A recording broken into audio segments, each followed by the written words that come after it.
विद्यार्थी मित्रांनो, नमस्कार. सुंदरम ई क्लासच्या अर्थशास्त्र या विषयाच्या वर्गात तुमचं स्वागत आहे. अर्थव्यवस्था हा शब्द अर्थशास्त्रामध्ये मोठ्या प्रमाणात वापरतात. अर्थव्यवस्था म्हणजे काय ते आपण अर्थव्यवस्थेची ओळख या प्रकरणातून शिकणार आहोत. अर्थव्यवस्था एखादे राज्य अथवा राष्ट्र किंवा राष्ट्रसंघ यांच्या आर्थिक स्थितीचे सूचक असते. यातून जागतिक आर्थिक स्थितीचा दर्जा व्यक्त करता येतो.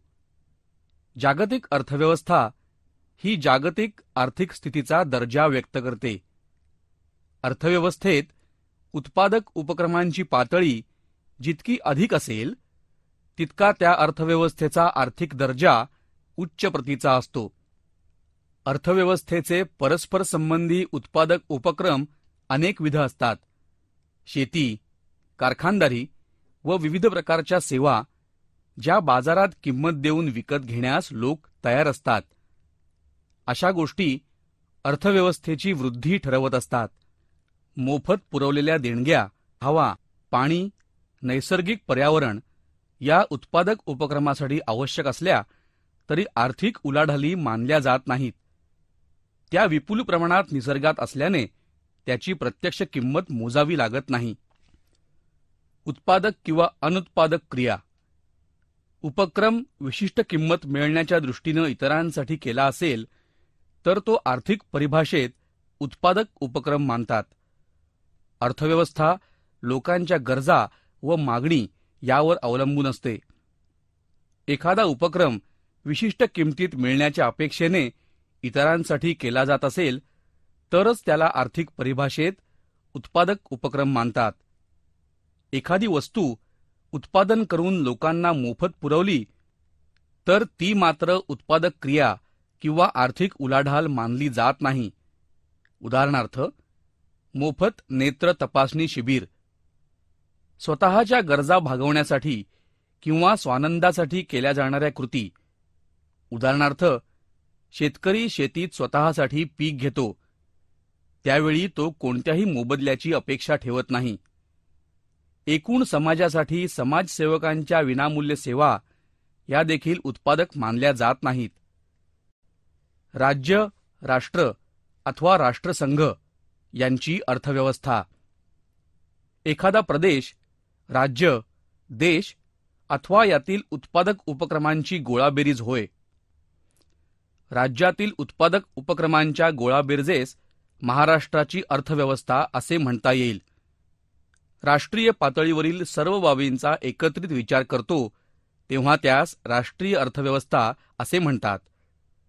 परस्परांशी घनिष्ठ संबंध असलेल्या एकाच प्रदेशातील राष्ट्रगटास प्रादेशिक अर्थव्यवस्था असे म्हणतात. उदाहरणार्थ, युरोपियन युनियन. यात युरोप खंडातील काही अग्रणी राष्ट्रांचा समावेश आहे. दक्षिण आशियाई प्रादेशिक सहयोग संघटना सार्क यामध्ये भारत, पाकिस्तान, बांगलादेश, श्रीलंका, नेपाळ, भूतान व मालदीव इत्यादी प्रादेशिक राष्ट्रसंघांना एकत्रितपणे प्रादेशिक अर्थव्यवस्था असे म्हणतात. अर्थव्यवस्थेतील बाजारपेठा. एका विशिष्ट अर्थव्यवस्थेत अनेक प्रकारचे बाजार असतात. वस्तूंसाठी स्वतंत्र बाजारपेठा असतात. घटक बाजारात भूमी, श्रम, भांडवल व संयोजन यांची बाजारभावाने खरेदी विक्री चालते. वस्तू आणि उत्पादन घटकांच्या किमती त्या त्या बाजारातील मागणी पुरवठ्याच्या आधारे निर्धारित होतात. अर्थव्यवस्थेचे नियम. जगातील प्रत्येक अर्थव्यवस्था उत्पादक अथवा आर्थिक उलाढालीत वाढ करून जास्तीत जास्त आर्थिक वृद्धी साधण्याचा प्रयत्न करते.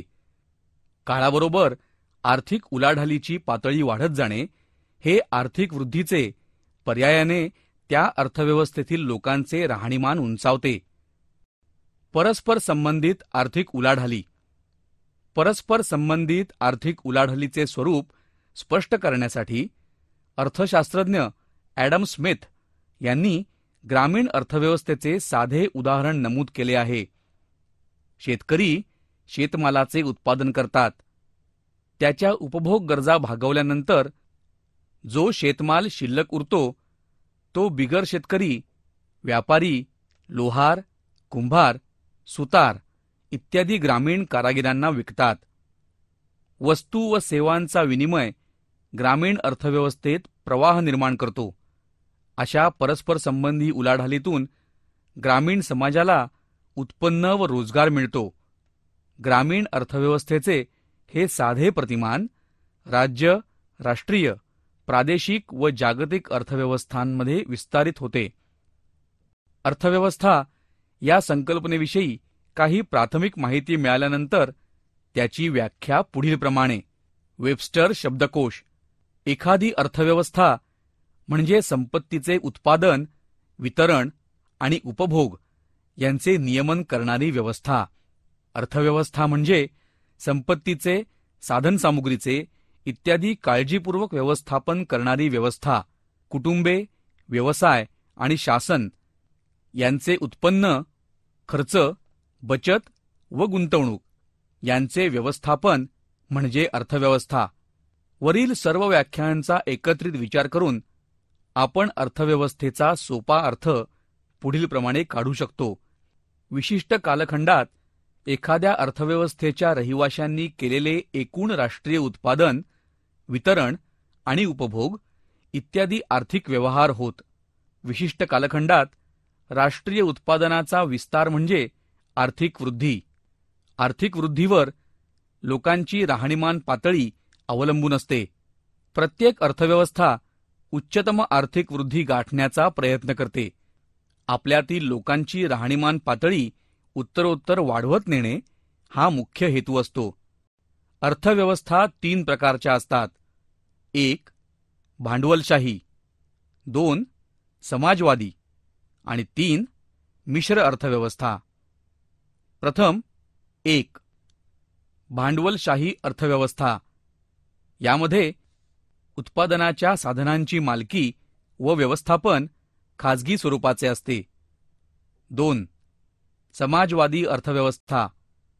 या अर्थव्यवस्थेत साधनांची मालकी व व्यवस्थापन शासनाच्या मालकीचे असते. 3. मिश्र अर्थव्यवस्था. मिश्र अर्थव्यवस्थेत भांडवलशाही व समाजवादी अर्थव्यवस्थेचे मिश्रण असते. यामुळे साधनांची मालकी व व्यवस्थापन खाजगी व शासनाचे असते. तर हे प्रकरण इथे संपतं. मला आशा आहे की तुम्हाला हे प्रकरण शिकणं आनंददायी वाटलं असेल. तुमच्याकडे माइंड मॅप पाहण्याचा पर्याय देखील आहे, जेणेकरून लवकर उजळणी होईल. आणि प्रश्नोत्तर विभाग हा स्वाध्यायाच्या अभ्यासासाठी दिला आहे. तुम्हा सगळ्यांना शुभेच्छा. पुन्हा भेटू.